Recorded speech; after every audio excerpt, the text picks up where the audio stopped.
I have a little butter, you can put margarine in a small pan, and I almost shaved the onion a little tiny bit, maybe half a tablespoon of onion.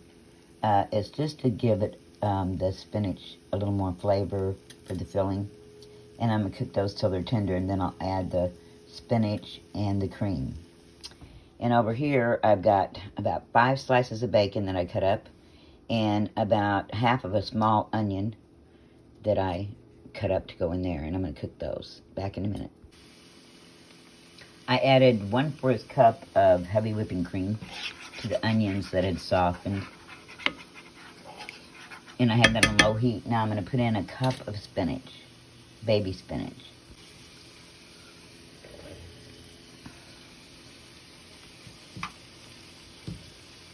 Now I'll just let the spinach wilt down with the cream and onions. Put a little seasoning. I'm going to put a little salt, pepper, and a little bit of garlic powder in it with it.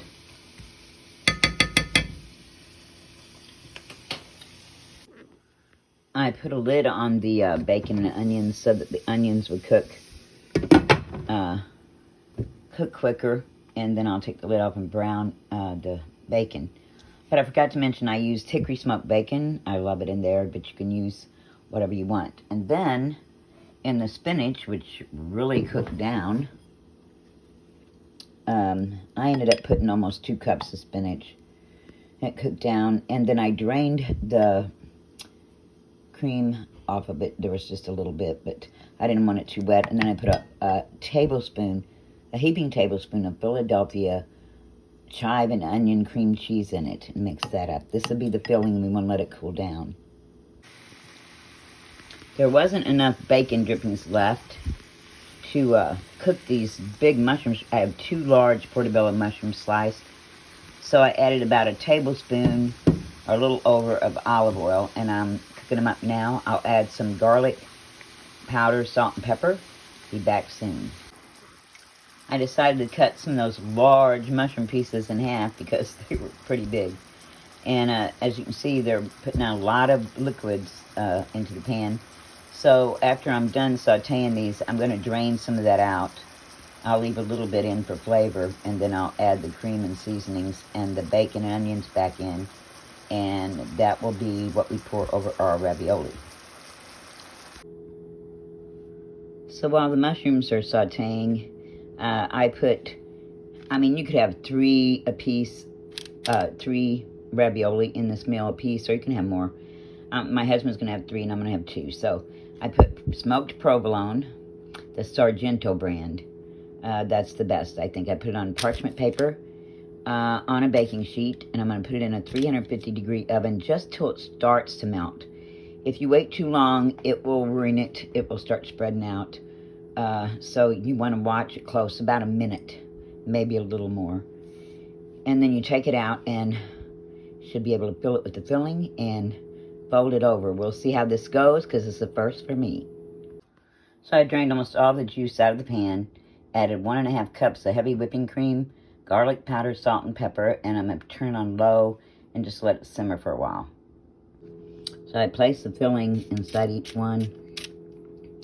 Let's see how this goes. Okay, so you want to work with it before it cools down. Close them up. And that's what we'll do. So here they are. And of course you can make more than these because the provolone cheese has no carbs. The spinach has carbs, but it's very little, really. After I pressed them down with my fingers, I took a fork and I just pressed it down on the edges to keep them together. Now we'll finish up the sauce and we'll be ready to eat. See how they are. I forgot to mention, the filling is delicious. Oh my goodness. I can't wait to eat this. Okay, now I'm gonna go cook the cream down a little bit till it's a little thicker. I already put the seasonings in, garlic powder, salt, and pepper. You can put what you want. And then I'll add the cooked bacon and onions back into it, and the mushrooms, and we'll see how it turned out. So I added about half of the bacon and onions back in with the mushrooms to the sauce after it cooked down some.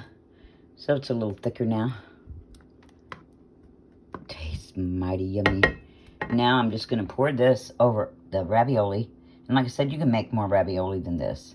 But anyway, we'll see how it tastes soon. So here it is, and the ravioli are underneath the sauce there, and I added some of the crispy bacon and onions on the top of this. And you can add Parmesan, shredded Parmesan on top if you want. My husband didn't want it, so this is how we did it. And I have to give some credit to the Keto Twins on YouTube. I just love those girls. Anyway, they gave me this idea. I tweaked it, made it a little bit mine, but I hope you'll try it. It's so delicious. And the ravioli, the filling is great. Well, thanks for watching. Hope you try it. Bye-bye. Okay, so this is the first time I made this, and I found something out the hard way. My husband's ravioli almost started to melt under the hot cream sauce. So when you dish it up, put your cream sauce down first, the bacon, and then your ravioli, and they won't melt on you. I mean, they're still firm enough he can eat them, but he almost needs to use a spoon. So I'm putting my ravioli on top. Okay, thanks for watching. Bye-bye. Okay, I thought I'd come back on for one more minute and give it a taste test. I tasted a little bit already. It's delicious. Just a minute.